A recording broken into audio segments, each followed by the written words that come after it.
Lake Washington Bridge, Lake Washington, Washington Bridge, Lake Washington Bridge, Lake Washington, Washington Bridge, Lake Washington Bridge, Lake Washington, Washington Bridge, Lake Washington Bridge, Lake Washington, Washington Bridge. That was really good. Some of you have been to this seminar before, I can say. I think we're ready for level 2. You think you can do it? Okay. Bridge, Washington Lake. Bridge, Washington, Washington Lake. Bridge, Washington Lake. Bridge, Washington, Washington Lake. Bridge, Washington Lake. Bridge, Washington, Washington Lake. Bridge, Washington Lake. Bridge, Washington, Washington Lake. Flawless. Ready for level 3? Okay. Lake. Gotcha.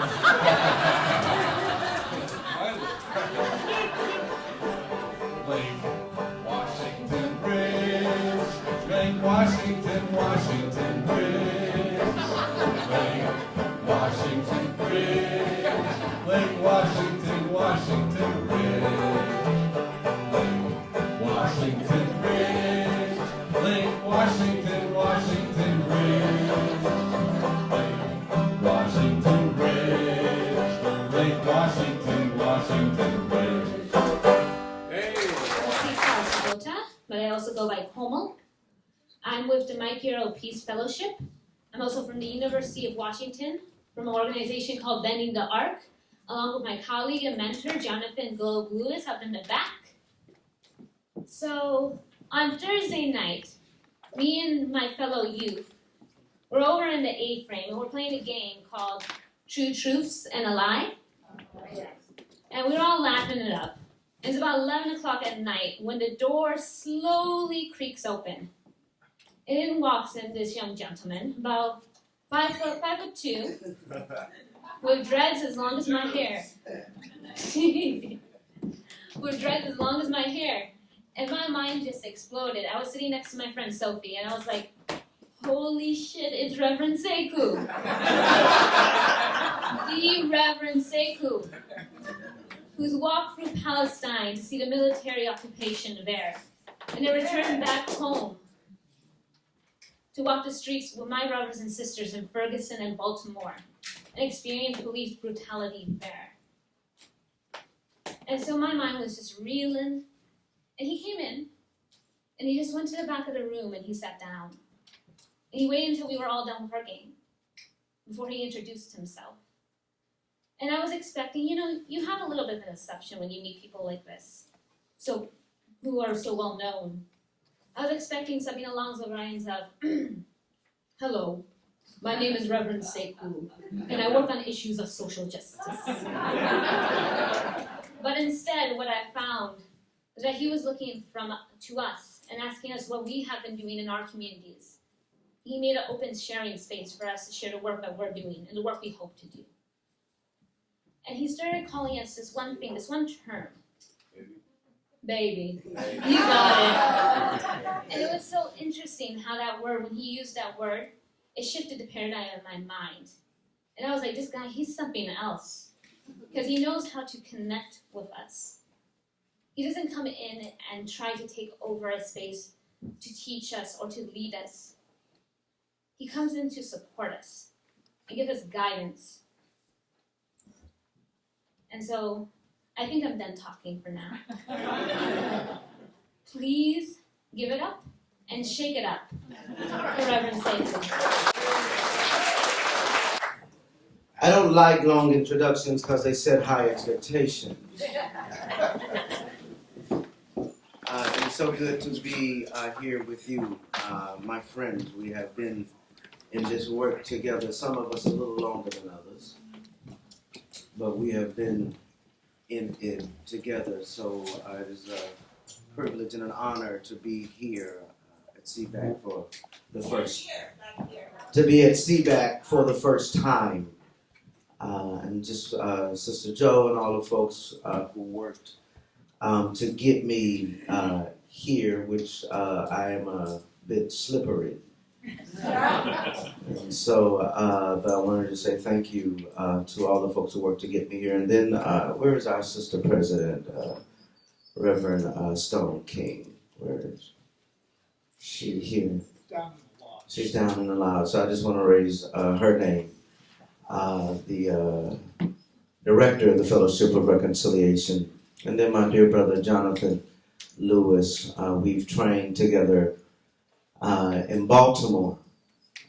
And right after the Freddie Gray rebellions, and so I want to say thank you to him and the folks from Portland who I was just with, and then to these young folks who are what we've been waiting on. Yes.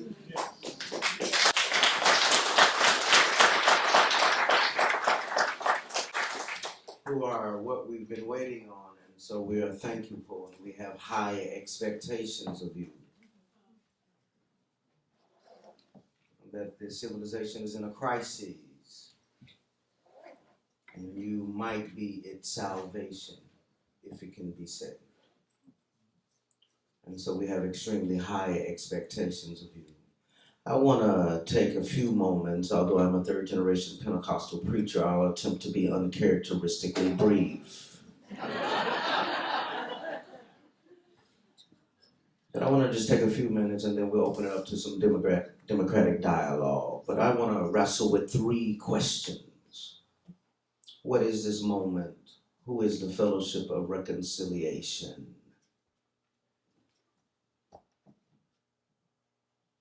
And what is the role of youth? What is this moment? Who is the Fellowship of Reconciliation? And what is the role of youth? So this particular moment in which we exist in is characterized by the collapse of the global economy of 2008, where overnight, literally 40 million people go into poverty. And so with the collapse of the global economy, we see emergence, various forms of people who've been historically othered and find themselves living on the outside with varying degrees of privilege in the context of the American empire. And so we see in the context of the Arab Spring, whereby folks are rebelling against the various regimes that have suppressed their dignity in the framework of a failure of modernity.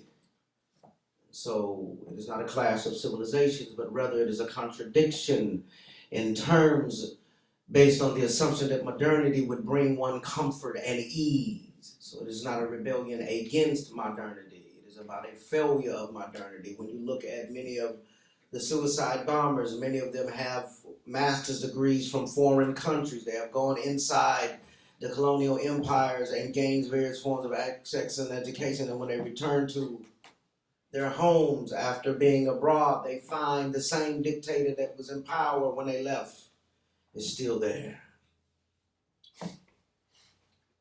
And so the promise of modernity, the promise of Western civilization has not yielded fruit. So within this context, we see the same thing with the Occupy movement. White brothers and sisters finding out what we've been trying to tell you for about 400 years.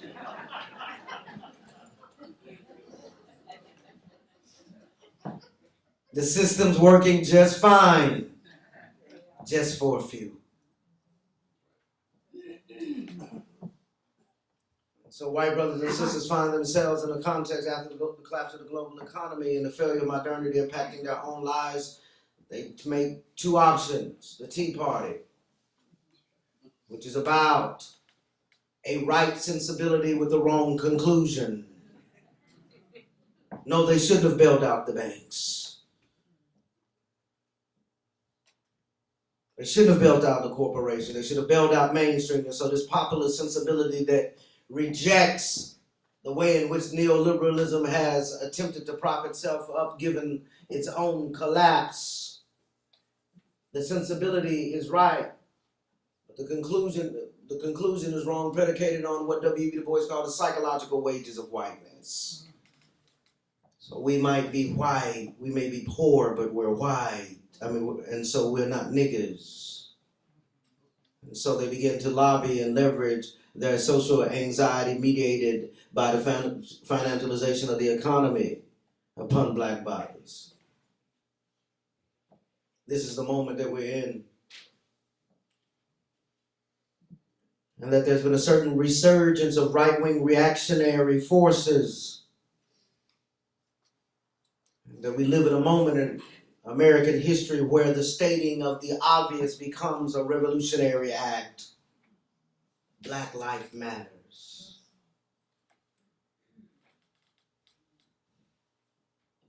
And so we live in a nation so recalcitrant that the uttering of the words of Black Life Matters helps to give language and discursive wings to the anxieties and the doings and sufferings of a people.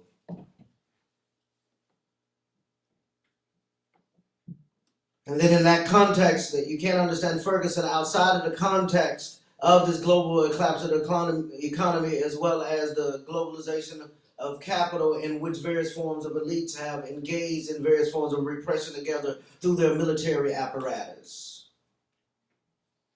And so when I was in Palestine in 2012,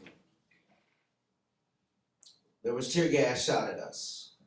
And there were military Israeli tactics ran upon Palestinian bodies. And when I was in the streets of Ferguson, same military tactics. Same tear gas company that makes the tear gas that was shot at us in Palestine makes the tear gas that was shot at us in Ferguson.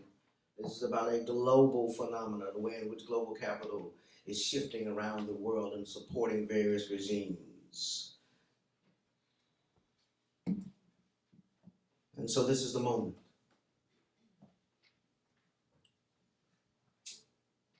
And so what does it mean to be the Fellowship of Reconciliation in this moment?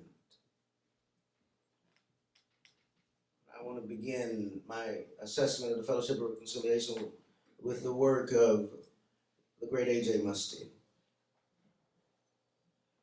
who frames it, who was not perfect, let us be clear, but who offers this notion of revolutionary pacifism, which is predicated on nonviolence with ideology, because nonviolence without ideology is vacuous.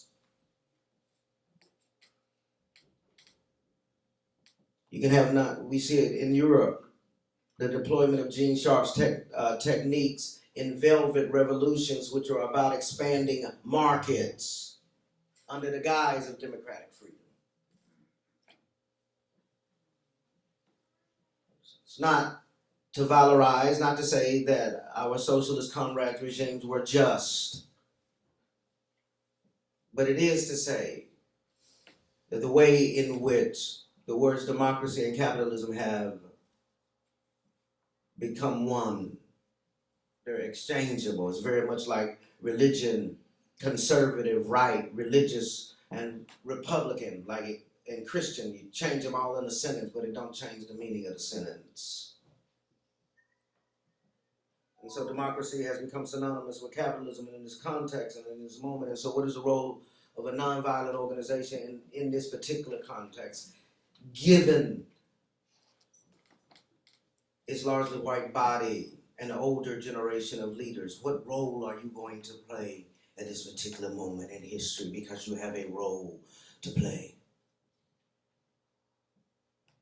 And part of it is at the ideological level, so we want to make a connection between nonviolence and some forms of checks on global capital. Myself, I'm a bourgeois socialist.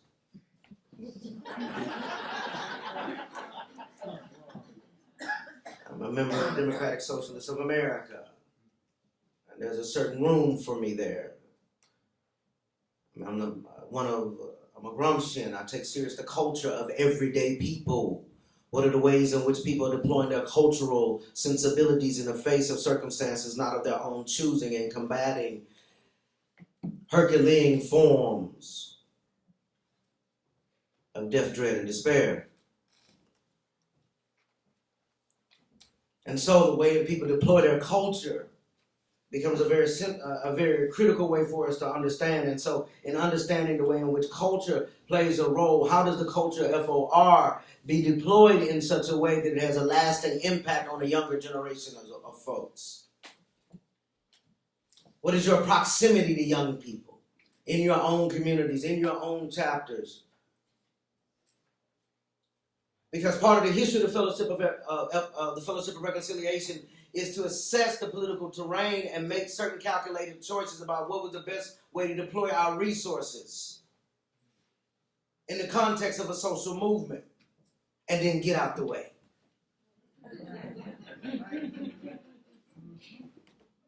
That is who we are.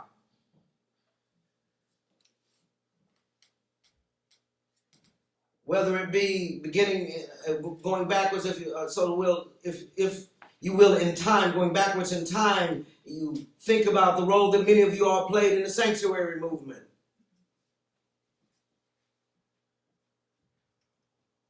It was many of you, your churches, your relationships, who understood the way in which the American empire was exacting its political forces and military might on the bodies of Nicaraguans and folk from Guatemala, and understanding that you had a moral and ethical obligation by virtue of the fact that your tax dollars were paying for the destruction of their homes. So many of you risked your lives and your careers and your institutions. You did that.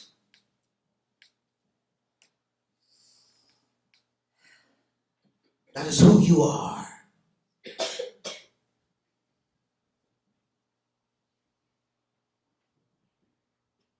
It is in that context that we understand better the roles in which you have to play now.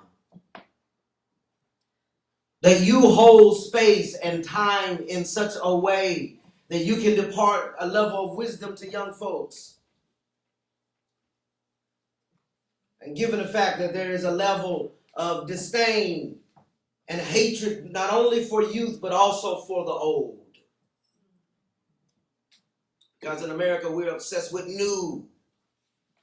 A nation that is obsessed with the new while eating its young. So what's new? What is the new app? What is the way in which the market structures itself that you have to buy one phone to get in order to get the charger that you need, right? All of these kind of market constructions that impact the way in which we understand ourselves and the way in which we consume is in the very air that we breathe. And you have the capacity to beat that back because you've been doing it for so long. That's what you can do. That is who you are as a Fellowship of Reconciliation. And so then lastly, what is the role of youth? What responsibility do they have in this historical context? How do we assess them? And this is not to valorize youth. It's not to say that youth is perfect and has no contradictions. It's not to fetishize youth, nor should we fetishize eldership.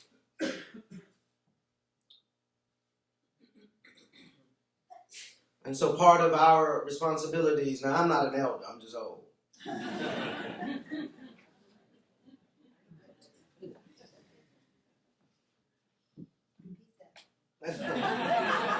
I said I'm not an elder, I'm old. But part of our assessment as elders is that we cannot engage in nostalgia with young people.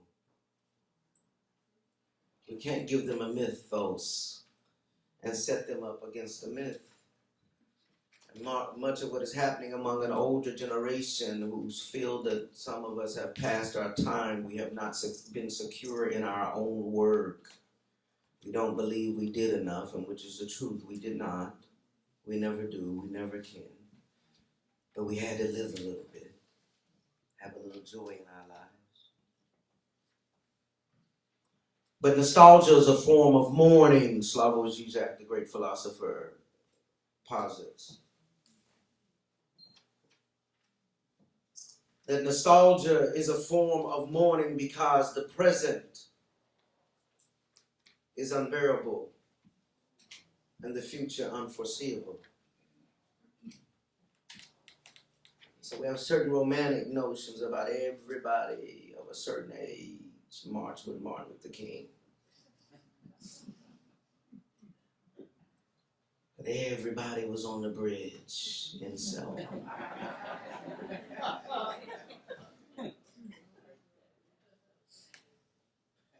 Right?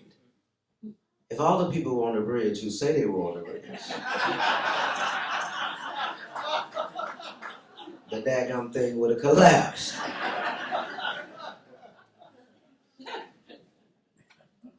So,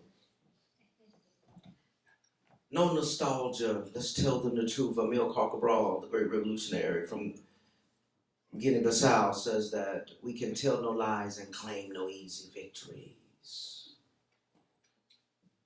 So let's not lie to them.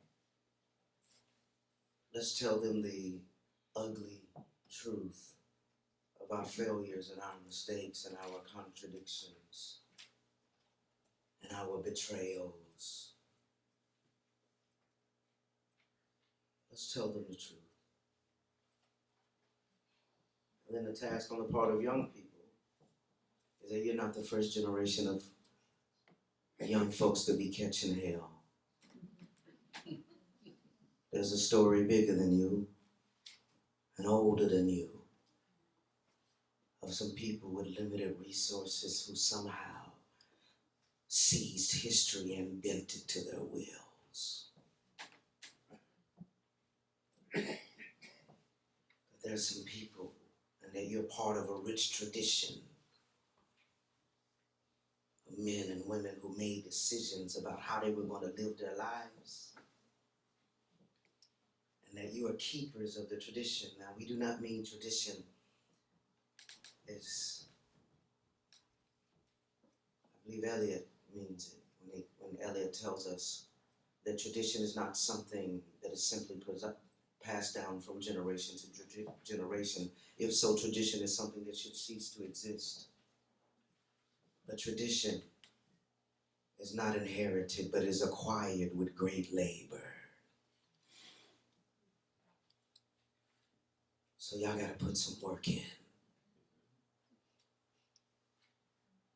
Mao Zedong tells us that revolution is not having a tea party or simply writing a poem, so cast away your illusions and prepare for struggle.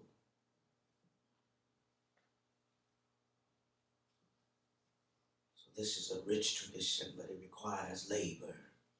You gotta put in some work. There is no resting on your laurels about what you used to do.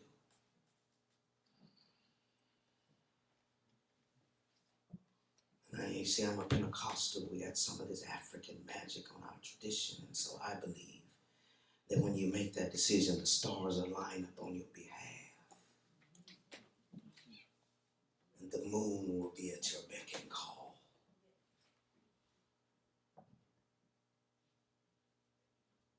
But you gotta do it out of love. Hate can't guide you, baby. You gotta love your way out of this.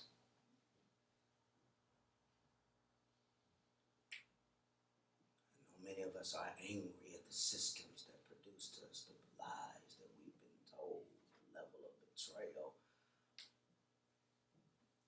by this new Zion, this city on the hill, the light into the world, the lie that's been told to us about it. And so we're angry. It's all right to be angry. Because if you ain't angry, you ain't paying attention. It's like, God. Really? Is this what y'all gonna do? In 2015, it's literally going to be a national conversation about taking down the American swastika.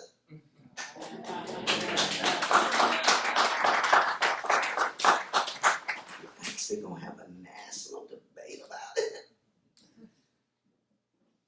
that's enough to make you mad. But you just can't let it have the last. You got to love your way out. Wise man once told me that love is remembering the song in someone's heart and singing it to them when they've forgotten it.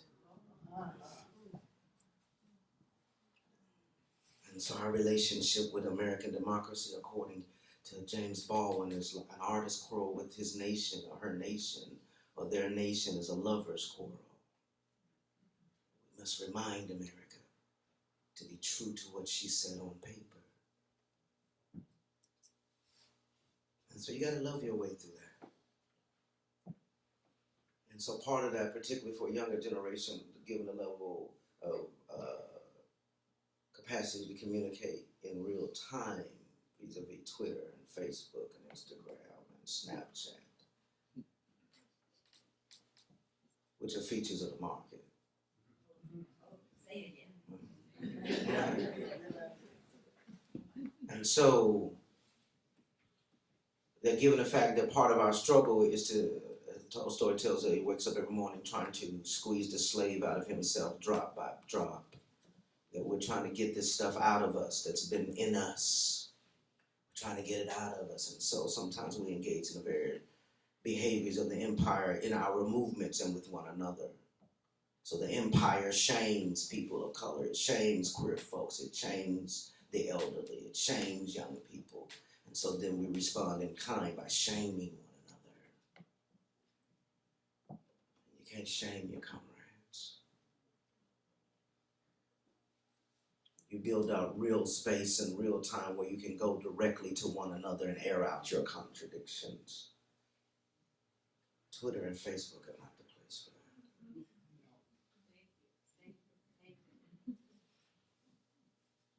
But you got to, now this is not to say, I mean, if some of these old folk in here knew how to work Twitter, they'd be shaming each other too.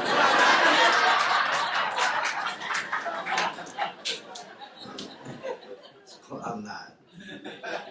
You know what I'm saying? Their grandbaby ain't showed them how to work on Twitter yet. But so as their grandbabies show them, they're going to be wearing each other out. It's not to say we want to romanticize it, elderly. And old folk, and I say old folk as a term of endearment because that's what raised me. I was raised by old people. My grandmother and her friends, Miss Roberta, who couldn't write her name, say, "Come here, read to me, boy, about our people." She had old snuff buckets she used to spit in.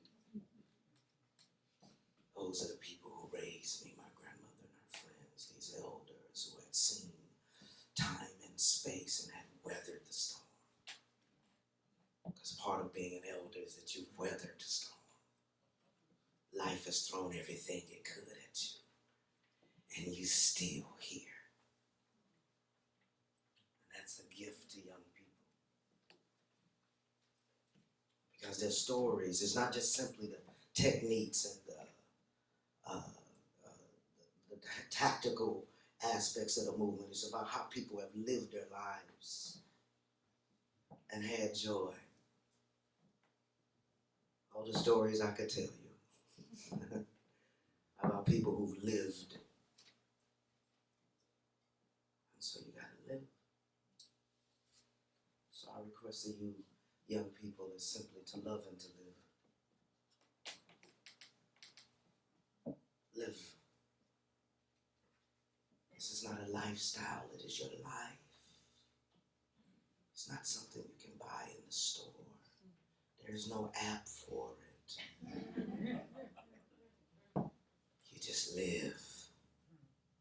And you make mistakes and you have all kinds of contradictions. But you live.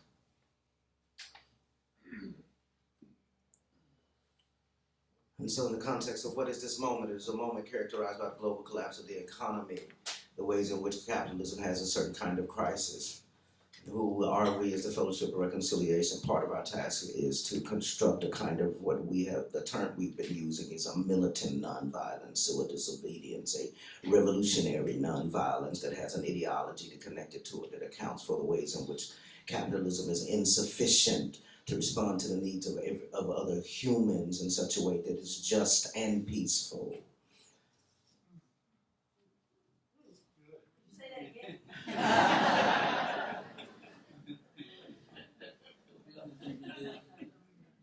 A revolutionary nonviolence, a militant nonviolent civil disobedience that's about that direct confrontation with the state, which is carving out a political space where there's a moral drama, a moral crisis that pricks the conscience of public policymakers, elites, and the nation. We are not sure if they still have a conscience, but we're engaging in a Pascalian wager, a leap of faith over time and space, to say that we're going to stake it all. So who are we as a Fellowship of Reconciliation? And part of that requires of us to have a racial analysis. You can't talk about anti-nuclear weapons and not talk about the level of racist ideology that went into bombing Japanese into oblivion. Can't talk about nuclear weapons and peace and not talk about the ways in which uranium and nuclear plants are poisoning the land of Native Americans and black folks down in the South. Just can't have that conversation anymore. It is unacceptable. In fact, it's tacky.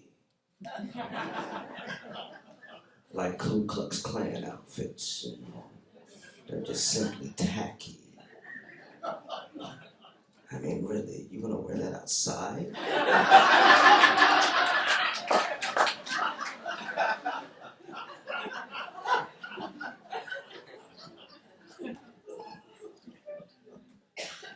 It's tacky. And so you have to be able to have a conversation with a racialized, with the way in which that race must read and color everything you do in America from this day forward.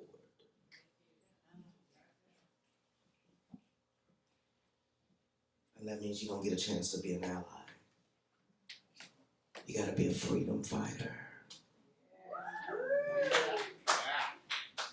You have to understand that racism has run you crazy.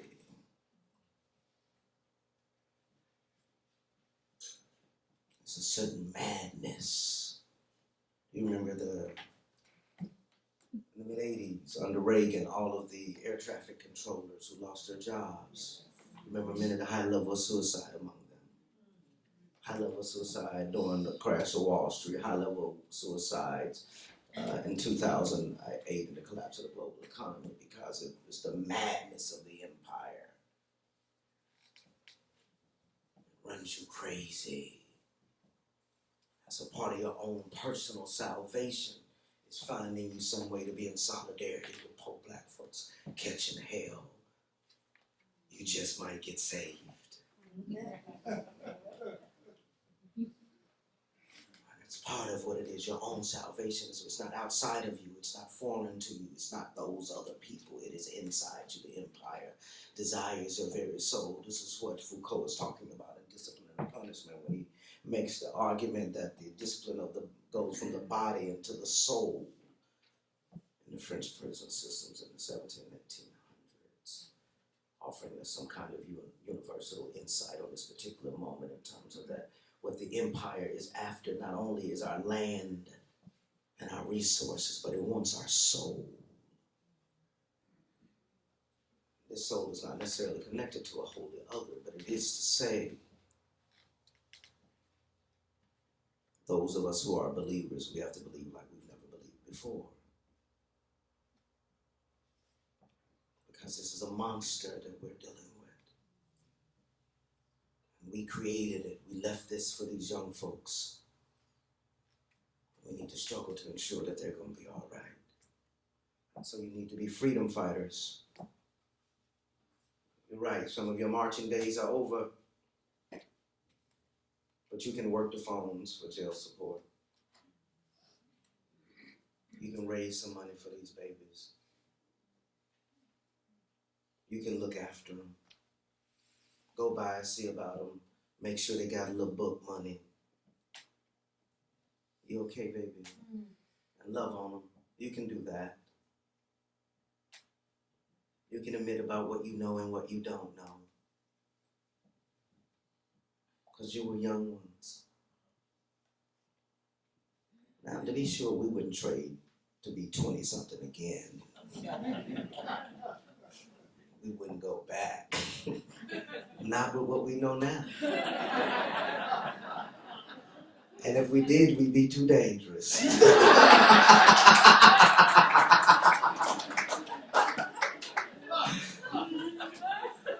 So we fine. Y'all can have them 20-somethings. You know what I'm saying? And if we can't do it anymore, they got a pill for it. Make you see better everything. We gonna keep moving. But we do want to say that part of your responsibility is that you have to be in relationship with young folks. And young folks, you gotta be in relationship with elders. In real ways. In deep, authentic ways. Because we need you. And we need each other. Thank you.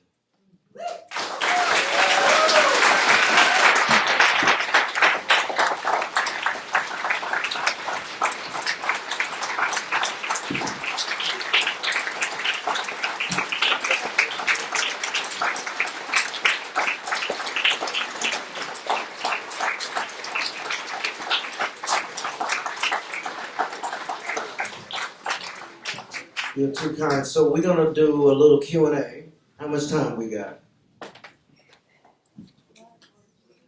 What time is it now? 40 minutes. For dialogue, my Lord, let's keep that. So what we want is, this is how we're gonna do this here, because I know y'all. Let me, wait, boss. Wait, we got one right here, but wait a minute, before you give the mic, let's get some ground rules.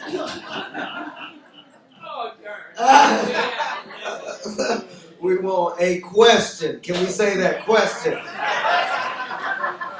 Touch your neighbor and say, neighbor. Touch your neighbor, say, neighbor. We want questions. Turn to your other neighbor, say, neighbor. We want questions. So that's one. And then for every seasoned saint asking a question, that's what we call them in my church, seasoned saints. So for every question by a seasoned saint, I need 2 questions by a young person who knows everything.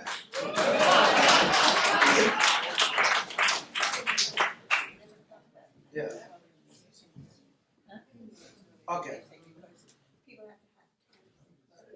Yeah, no, I can't, what time is it? I can't see. 10:15, so we'll stop in about 30 minutes. That work? Thank you so very much. Now, so we're gonna do one question. And how about folks don't have to come forward? He'll be Vanna White. He'll run it around. For what? I can't see your name, Brother Bob. Why don't y'all put your hands together for Brother Bob? Go ahead. Would you please tell us what one day is like in Ferguson, the mechanics of your day, and some of your experience there? Thank you. I really appreciate that. So,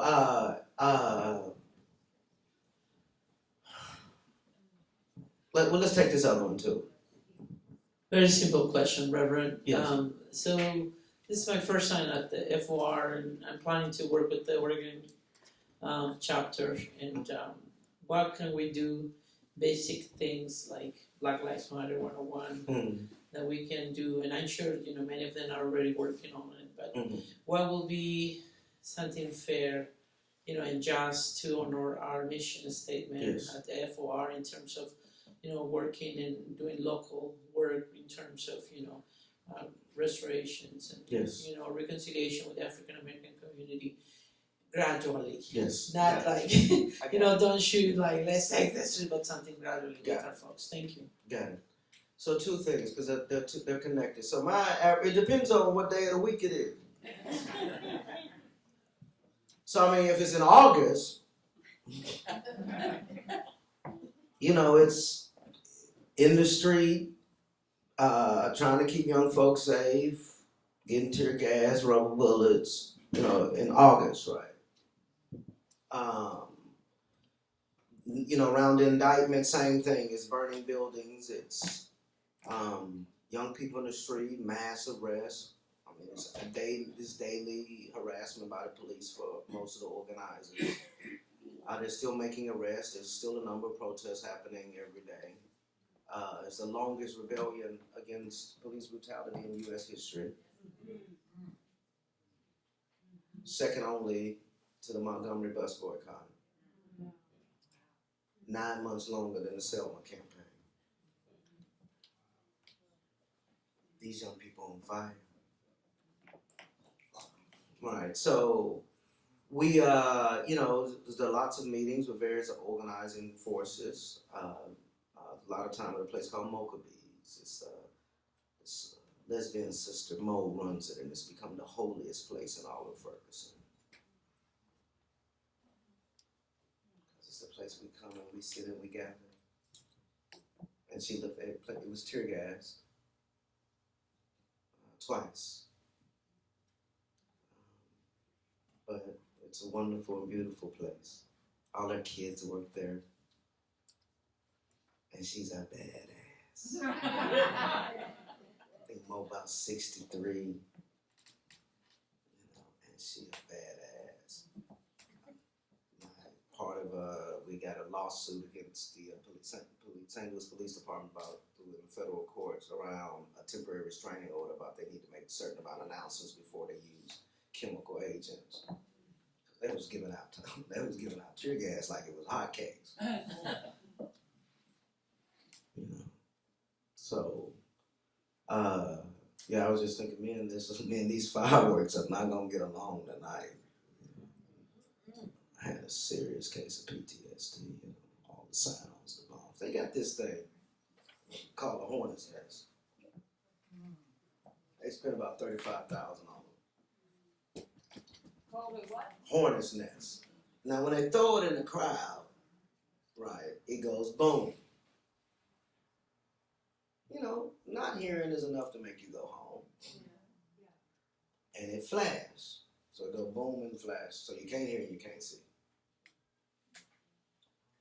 Then it releases a chemical agent. So you can't breathe. And it shoots rubber bullets. All at the same time. On American soil. Against America? Yes, against us. And I remember one night they shot it, and it kind of, it hits the ground, and it bounced, like how you skip a rock. So when it bounced and went up in the air, the rubber bullets start flowing out like this. It looked like it was walking. And we were like, what the is this Transformers? They done went futuristic on us. Like, what is this? I said, okay, we'll see y'all tomorrow night. Y'all won tonight. We're gonna go ahead and say, we're gonna let y'all have this one. We coming back out tomorrow night. So that's a day in the life of Ferguson. On the question of, the issue is that, like, one of the things that FOR has done with the work that we've done has been providing infrastructure. And that's very easy for us to do. So, look at that. If we provide infrastructure, right? So some of our staff will go in, we'll do the civil disobedience training, show them how to run a local action, help run jail support, set up the medics, that kind of thing. These folks can do that. They can help set up infrastructure. Like if you're gonna be running, if Don't Shoot Portland's gonna be running an action, they can run the infrastructure for you. And some of them choose to come into the street, some of them choose to come into the street. You know, that's real simple. They know how to do that. They've been doing this for 57 years. They know how to organize stuff. Questions of the, you know, and I think they're willing. They can run infrastructure, no problem. And, you know, some of them got a little access, am I right? Y'all know a few fancy folks. Some potentates. Probably go to church with some of them. Right? So they can just lean over the aisle and tell the city councilman, come on now. Don't do that to them babies. They can run infrastructure and they're gonna, you know. Because part of it is that no revolution functions entirely without the betrayal of certain elites. The folks who have access have to participate in it. Everything from the Haitian Revolution, right? You know, Toussaint, his comrade, Dessalines an elite. Well, Toussaint's an elite, right? Certain level of betrayal. So that's just the reality. I mean, it's crude. Those are crude, kind of calculated Marxist formulations. But they're also, in reality, part of what we're dealing with in terms of the habits. At some point, we have to have some way to step back and have some, not necessarily objective lens, be able to look at it in some, at times, with kind of cold, calculated terms. Because we are in a war. They are killing my people every other day in America. The level of domestic violence and assault on women out of this world. I mean, we got gay marriage, but it ain't like the Supreme Court outlawed homophobia. A lot of homophobia, we got transphobia. I mean, we're at war, and so we do need people who kind of run that infrastructure. And at some level, in terms of revolutionary struggle, they need to be invisible. Somebody need to know that. And so those are the ways in which I think they can support. We got another way here, Vanna. Brother Bob. Right there. Yeah, no, I got two. Give me this young baby here. This baby right here. And then give me this baby right here. Hi. As a older 20-something, when I... No such thing. Contradiction in terms. Oxymoron. With coming out of college and starting grad school and talking to peers, they get exasperated when I try to talk about anything other than climbing out of their own debt and their own holes. Mm-hmm. How do we get people involved my age? Now, tell me where you at? Portland. Oh, there's plenty of young folks. There's a lot of young folks when we're talking about getting them into a movement rather than just showing up at an event. Mm-hmm. Well, I think when you think about, did I see you in Portland? Yes. Who all did I see in Portland? Who all did I see? My God. Portland's in the house. Portland. Portlandia. The capital of Hipsterdistan. Well, it's hipsters everywhere in Portland. And you get it, I mean, among hipsters, coffee houses are like liquor stores in black communities. There's one on every corner. I mean, but I appreciate Portland. I mean, so in a place like Portland, there's plenty of organizing. I'm just saying, you may just be, I mean, there were several thousand people definitely involved in the civil rights movement, but it wasn't like everybody. That's one of the lies they tell. You know, they're just like everybody, just like you just had white Black Panthers walking around in suburban America.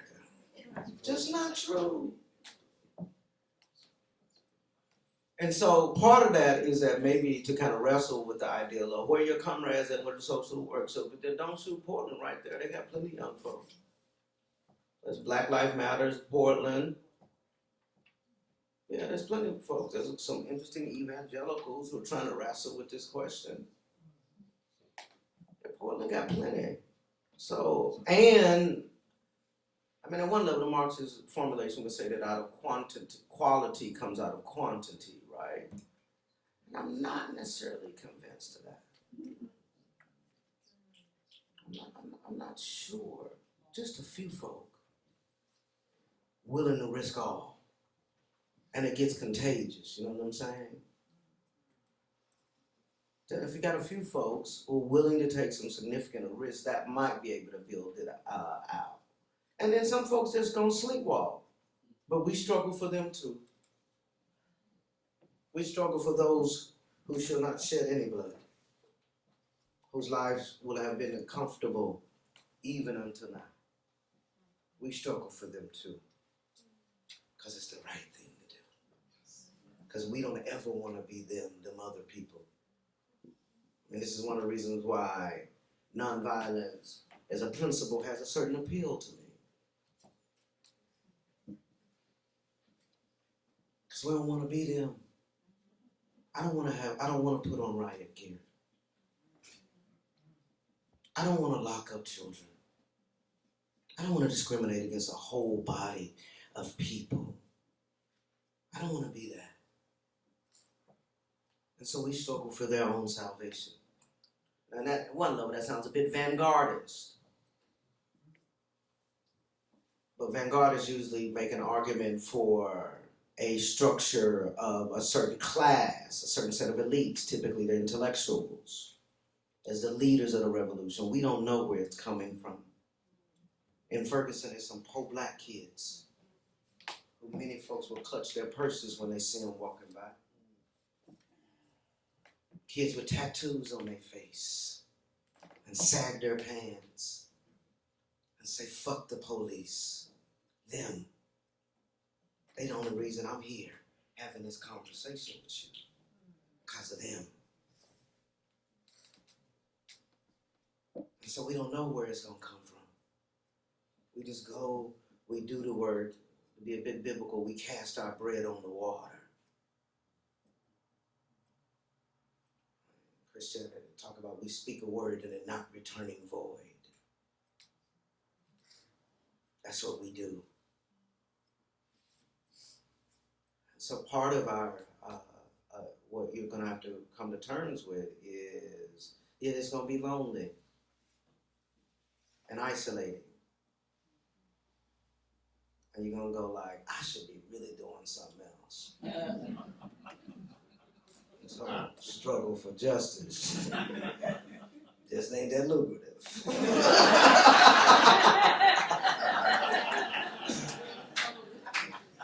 You know what I'm saying? They may take a shot at me or something. Might reconsider, right? But that's part of what you do, baby. But there are plenty of folks, and we talk to them folks from Don't Shoot. Habibi. What's up, Habibi? You were next for question, weren't you? Yeah. You give him the mic, brother Bob. I sure appreciate you.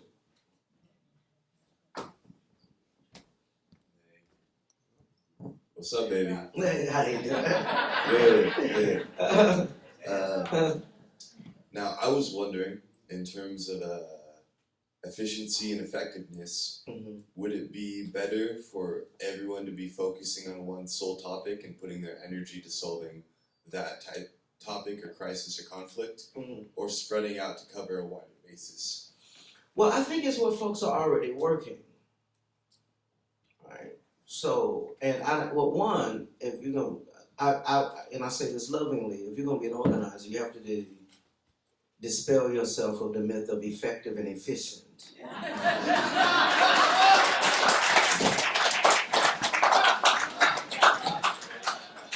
It's not.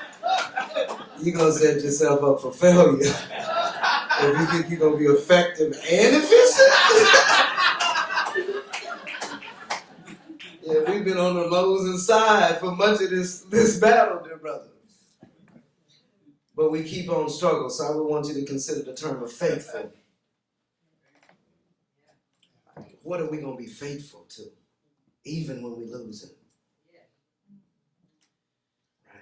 It's just like, I don't endorse presidential candidates anymore, right? It's not like they're clamoring for it. Nobody's going like, what is Sekou thing, right?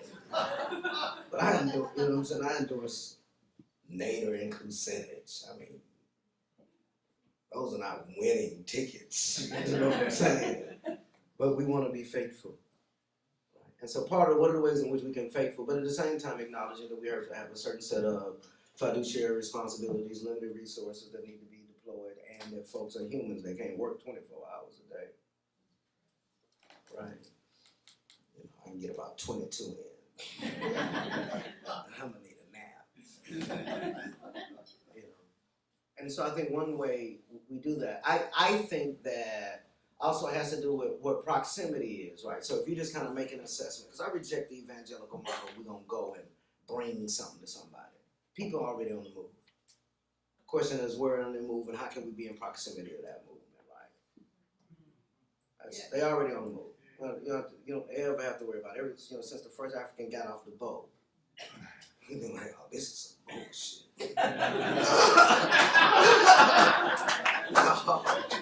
No, it ain't going down like that. You know what I'm saying? That's who we are. We've been resisting. So people are always on the move. So given our proximity, right? So we've been doing a significant amount of work. You'll hear more about in the national report. The Black Lives Matters work in Cleveland and Baltimore and Ferguson. And we've been in Portland. And we got various folks around the country. Well, we've trained Hartford, Connecticut. We helped set up the Moral Mondays Project there. And so we just been showing up and providing infrastructure. And so some of the pre-existing relationships exist already, right? So what is the Oregon? Let me see the Oregon chapter. Everybody from Oregon. The Oregon chapter. So that's the Oregon chapter. Now, there go, and then raise your hand for Don't Shoot Portland. Right there. See the Don't Shoot Portland people? There you go. That's who you organize with. They're already doing the work. You provide the infrastructure.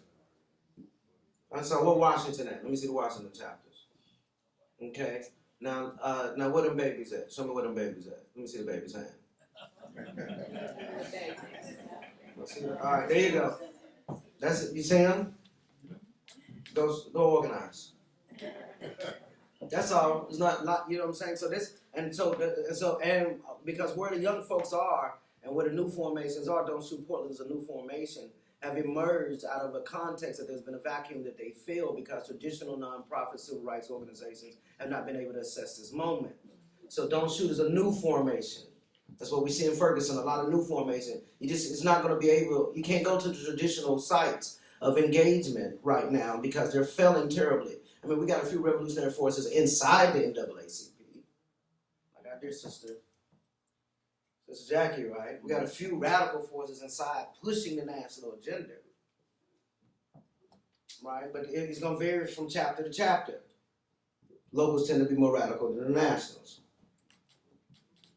right? But North Carolina looks different than Tennessee, very different, right? So I'm saying is that where's the traction and where's the movement at? So right now, at this moment in the U.S. history, the Black Lives Matter thing is the best thing we got going. I mean, just beyond,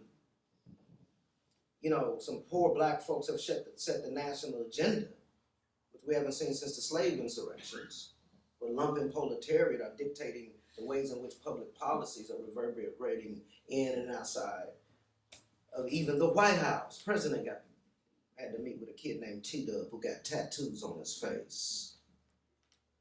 It's a different moment, right? So the traction is there. That's the best thing we got going.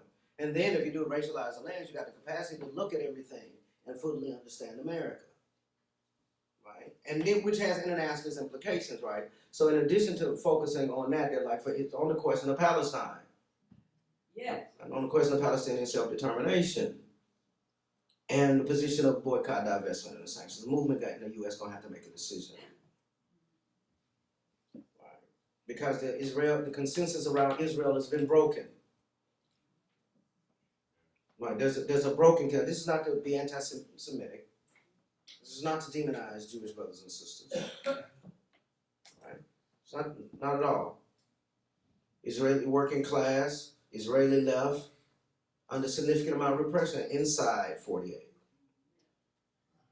Those are my comrades. I support them.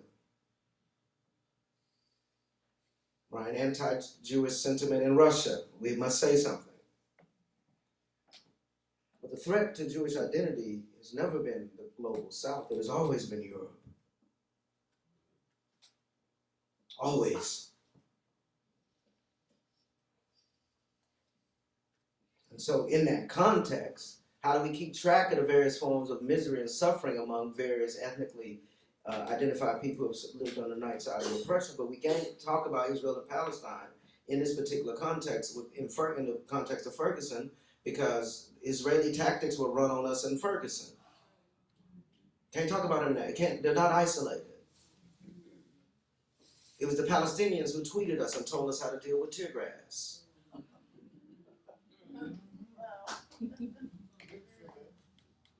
Right? 250 Palestinians marched with us in the streets of Ferguson.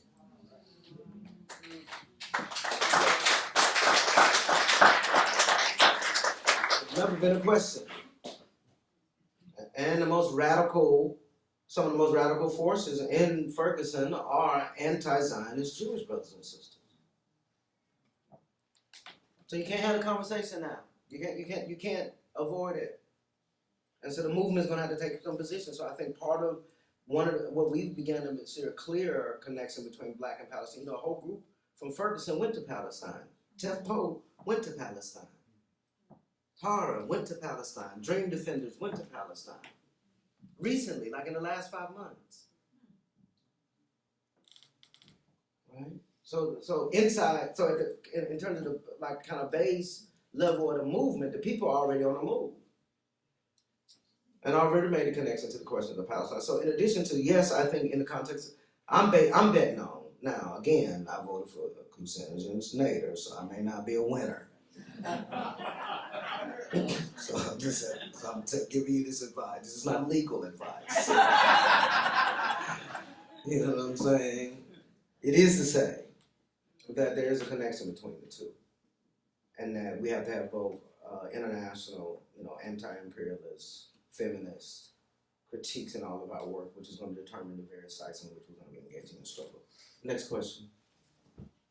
All right, you gave me 2 babies. Right here, and that baby back there. Thank you. Utah Phillips, working on a ship, may never sail on, gonna build it anyway. So the personal is my question. This is about the personal, not the movements, not the institutions. When we're trying to overcome what we may have caused ourselves or what our society caused, I'm going to sit down because I'm getting feedback, excuse me. And if you don't want your differences to be the sole basis of your relationship with someone, but you find that as an activist, that's all you have a choice to do is to say, I need to talk to you about Black Lives Matter, and I only talk to you about being Black, or my not being Black, that we do not create a relationship that is other than our demographic. So I'm trying to figure out, when you have a short amount of time and things are crucial, and you want to jump to what are we going to do about this? And your solution is to talk about how you, I don't know, I can't even state this question well, but I think you grok the gist of what I want to say. When on a personal level, not an institutional level, not a movement level, you want to move things forward with everyone that you see, and all you talk about is that you're Black and I'm white, all I talk about. Or I'm Jewish and you're not, or I'm middle class and you're poor, or actually I'm poor and you're middle class, then no, I'm not middle class. Yeah, but okay, it was that first one. So, are you grokking my question? Yes. Okay, Yeah. I'll leave it. Well, I think that, I think there are a couple of things. One,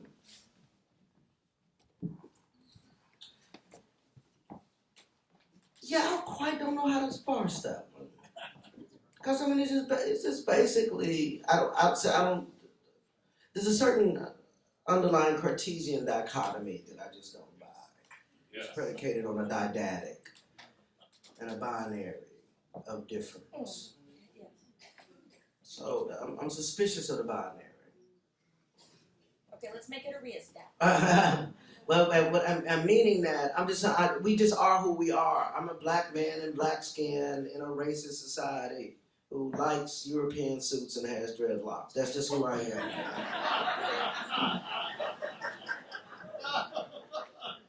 That's just who I am.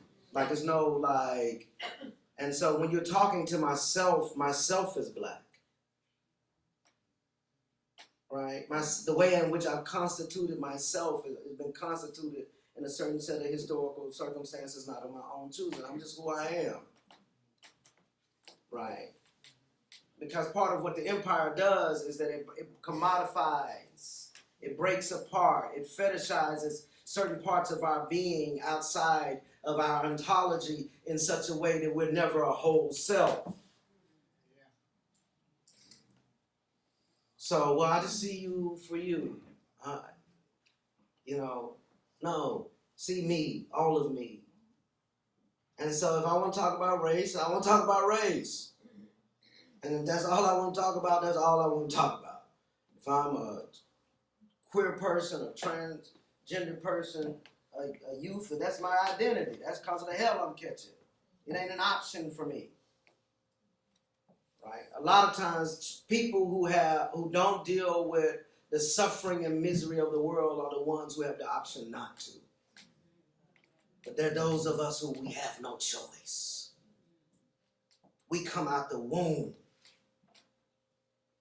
And to be black in America is to be born against the odds. So we fighting in the womb. And then we hit the set. They got tests for us, regulating, put you in Louisiana, they base prison cells on prison beds on on third grade test scores. We come out the gate, they coming for us. Just so it ain't no option. And if we can't become friends around that, I don't want to be your friend. I mean, it's the truth. I want you to know, you know what I'm saying? Imagine having a high part of who you were to be with your best friend in the whole wide world, somebody you love. I just can't bring that up. Right?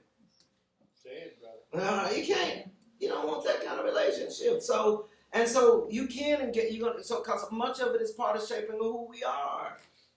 And I want to caution against, and I'm not saying you saying this, but there's some discursive reverb in my ear, right? There's something when you say it, it kind of bounces, and I hear something else. So I'm not saying you're saying it, right?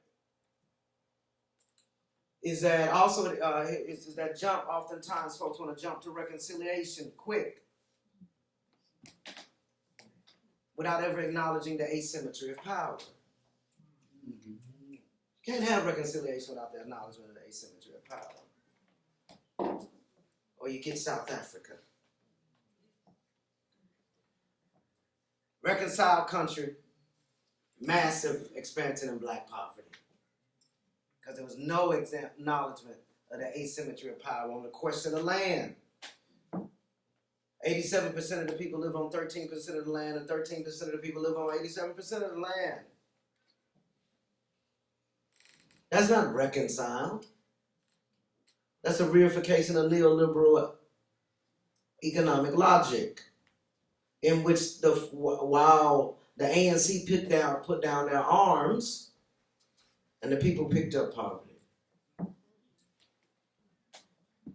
So part of that is that how do you talk about reconciling and being in relationship with people but that includes acknowledging the asymmetry of power in the relationship.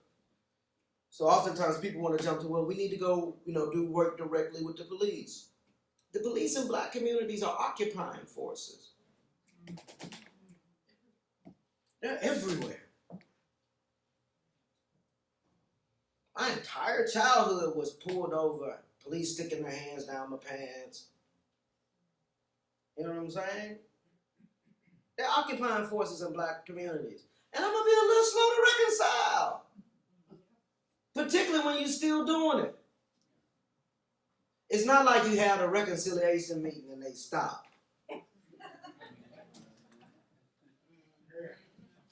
right? It's not like we get to know each other's name and they just stop giving a whole bunch of us tickets for no reason.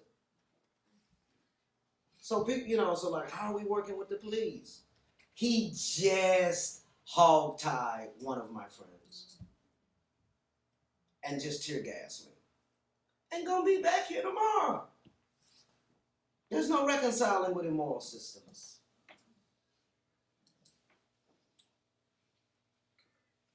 There isn't. There's proximate justice. There's the possibility of restorative justice in the context of a morally bankrupt criminal justice system. There's some good that can happen after the evil, but it's still nonetheless evil. This is why the question of a revolutionary nonviolence and militant nonviolence, civil disobedience is perhaps the essential. The first question is, what will FOR's role be in terms of supporting this particular moment and these young folks? And the second, probably most important question for the fellowship of reconciliation is that, what does it mean by nonviolence? Is it going to be robust? Is it going to be direct confrontation with the state? Is it going to be putting bodies on the line? Like these, following the lead of these young people in the street, because that's what they've been doing. And that reconciliation only happens. Reconciliation is much like the Paulinian construction of salvation. It is happening. It has not happened. We are being reconciled, but we're yet to achieve reconciliation. It's Fanon's notion that we struggle not only for the benefit of struggle, which is freedom, but we benefit from the process. So in our struggle to become free, we become freer people. We walk differently, we talk differently, we get a little less homophobic, and we get a little less sexist and a little less racist, right? Because we all of it. All of us in this room are. And so we just get a little better, right? So we're being reconciled into our beingness over time and space, and we'll never fully arrive. That's the beautiful thing about it. That's why we got to have joy on the journey. Yes. Right, go ahead, baby. This has to be the last question. This has to be last. Oh, no, but then we're gonna end on this baby right here. Is that Carlos? Is that you, baby? Yeah. That's the hardest working brother in town. The time I see him, he on the computer. Hi, I have a quick question. What do you consider to be the root of all these issues in the world? The what? The roots, like the cause and the reason. Jesus.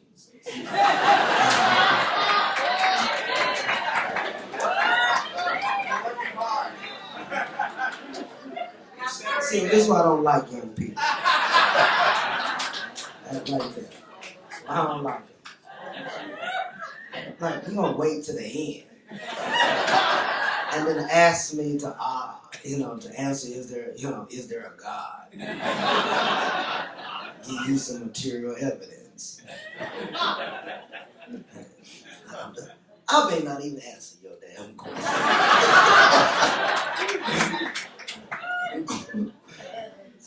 God, I don't like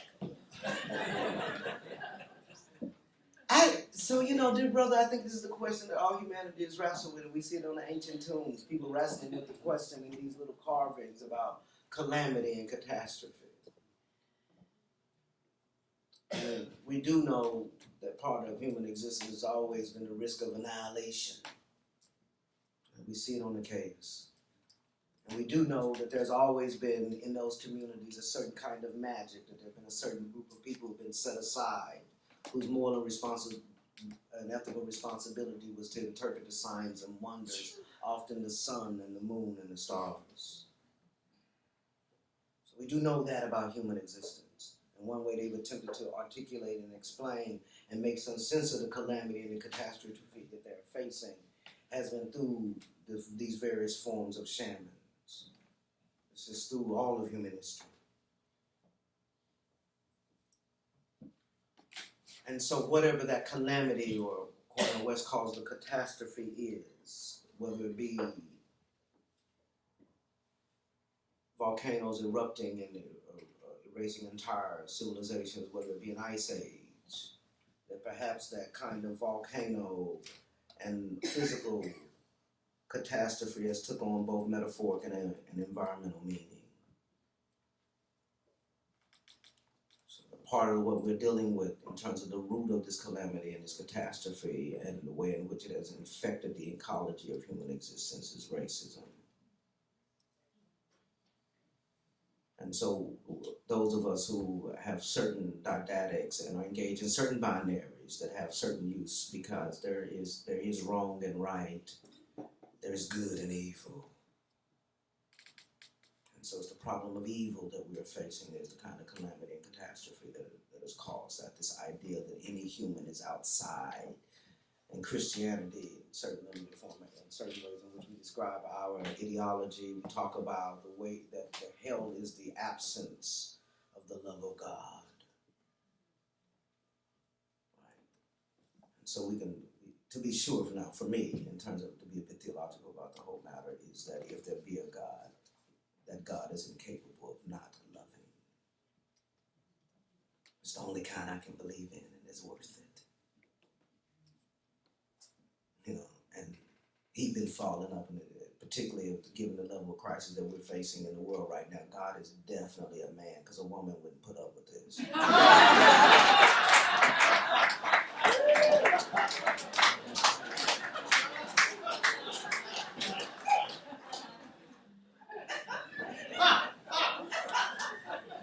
Or you think you just gonna let 40,000 children die every day without clean drinking water? Oh, be like, you must be out your mind. Won't be happening. But in all seriousness, I think that so it's the problem of catastrophe and calamity in terms of that's an ancient old human story of people facing extinction. And now they're facing it vis-a-vis the various forms of evil that they've created themselves. But I know that is a very fatalistic assessment of this particular moment. But I got joy. I'm gonna end on that note. In this work, we gotta have joy. I don't want to be part of no movement. Ain't got no joy. Ain't got no pleasure. So we gotta live. Like, pace yourself. This is a long distance race, and you must love the people more than they hate themselves. But you gotta have joy, laugh, live. Be close to one another, trust one another, love each other through the darkness, make fun of each other, bury each other's dead, and have joy. I get up every day and I do what I was born to do. I'm not a rich man. I never will be. I look out in the audience and I get a chance to see